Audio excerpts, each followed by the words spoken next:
खुदावंद यीशु मसीह के नाम में आप सबको सलाम। अगर आपके पास बाइबल मुकद्दस है तो मेरे साथ ही खोल लीजिए मरकस की अंजील 4 बाब।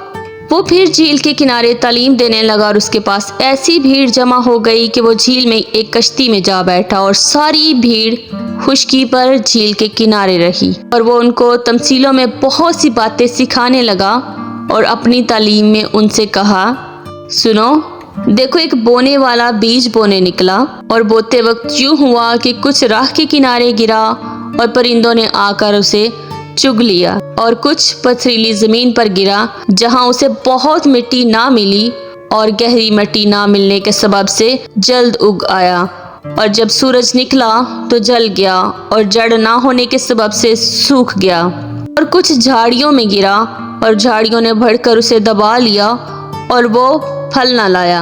और कुछ अच्छी जमीन पर गिरा और वो उगा और बढ़कर फला, और कोई 30 गुना, कोई 60 गुना, कोई 100 गुना फल लाया। फिर उसने कहा, जिसके सुनने के कान हो वो सुन ले। जब वो अकेला रह गया तो उसके साथियों ने उन 12 समेत उससे इन तमसीलों की बाबत पूछा। उसने उनसे कहा, तुमको खुदा की बादशाही का भेद दिया गया है, मगर उनके लिए जो बाहर हैं सब बातें तमसीलों में होती हैं, ताकि वो देखते हुए देखें और मालूम ना करें, और सुनते हुए सुने और ना समझें, ऐसा ना हो कि वो रजूल आएं और मुआफ़ी पाएं। फिर उसने उनसे कहा, क्या तुम ये तमसील नहीं समझे? फिर सब तमसीलों को क्यों कर समझोगे? बोने वाला कलाम बोता है जो राह के किनारे हैं, जहाँ कलाम बोया जाता है। ये वो हैं कि जब उन्होंने सुना तो शैतान फिलफोर आकर उस कलाम को जो उनमें बोया गया था उठा ले जाता है। और इसी तरह जो पथरीली जमीन में बोए गए, ये वो हैं जो कलाम को सुनकर फिलफोर खुशी से कबूल कर लेते हैं और अपने अंदर जड़ नहीं रखते, बल्कि चंद रोजा हैं। फिर जब कलाम के सबब से मुसीबत या जुल्म बर्पा होता है तो फिलफोर ठोकर खाते हैं।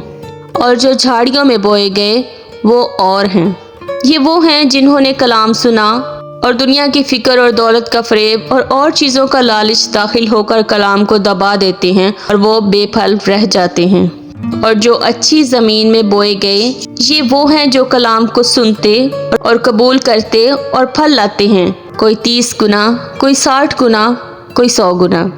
और उसने उनसे कहा, क्या चिराग इसलिए लाते हैं कि पैमाना या पलंग के नीचे रखा जाए? क्या इसलिए नहीं कि चिराग दान पर रखा जाए? क्योंकि कोई चीज़ छुपी नहीं मगर इसलिए कि जाहिर हो जाए, और पोशीदा नहीं हुई मगर इसलिए कि ज़हूर में आए। अगर किसी के सुनने के कान हो तो सुन ले। फिर उसने उनसे कहा, खबरदार रहो कि क्या सुनते हो। जिस पैमाने से तुम नापते हो उसी से तुम्हारे लिए नापा जाएगा और तुमको ज़्यादा दिया जाएगा। क्योंकि जिसके पास है उसे दिया जाएगा, और जिसके पास नहीं है उससे वो भी जो उसके पास है ले लिया जाएगा। और उसने कहा, खुदा की बादशाही ऐसी है जैसे कोई आदमी ज़मीन में बीज डाले और रात को सोए और दिन को जागे, और वो बीज इसी तरह उगे और बढ़े कि वो ना जाने। ज़मीन आप से आप फल लाती है, पहले पत्ती, फिर बालें, फिर बालों में तैयार दाने। फिर जब अनाज पक चुका तो वो फिलफोर दरांती लगाता है, क्योंकि काटने का वक्त आ पहुंचा। फिर उसने कहा कि हम खुदा की बादशाही को किससे तशबीह दें और किस तमसील में उसे बयान करें।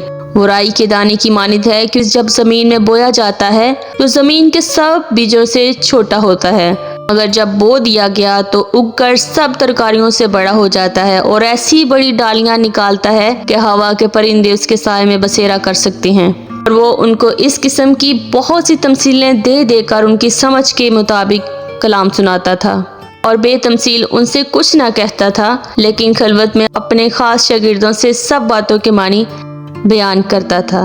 उसी दिन जब शाम हुई तो उसने उनसे कहा, आओ पार चलें। और वो भीड़ को छोड़कर उससे जिस हाल में वो था कश्ती पर साथ ले चले, और उसके साथ और कश्तियां भी थीं। तब बड़ी आंधी चली और लहरें कश्ती पर यहाँ तक आईं कि कश्ती पानी से भरी जाती थी, और वो खुद पीछे की तरफ गद्दी पर सो रहा था। बस उन्होंने उसे जगा कर कहा, आए उस्ताद, क्या तुझे फिक्र नहीं कि हम हलाक हुए जाते हैं? اس نے اٹھ کر ہوا کو ڈانٹا اور پانی سے کہا، ساکت ہو، تھم جا۔ بس ہوا بند ہو گئی اور بڑا امن ہو گیا۔ پھر ان سے کہا، تم کیوں ڈرتے ہو؟ اب تک ایمان نہیں رکھتے؟ اور وہ نہایت ڈر گئے اور آپس میں کہنے لگے، یہ کون ہے کہ ہوا اور پانی بھی اس کا حکم مانتے ہیں؟ پاک کلام کا پڑھا اور سنا جانا ہم سب کے لیے باعث برکت ہو، آمین۔ God bless you.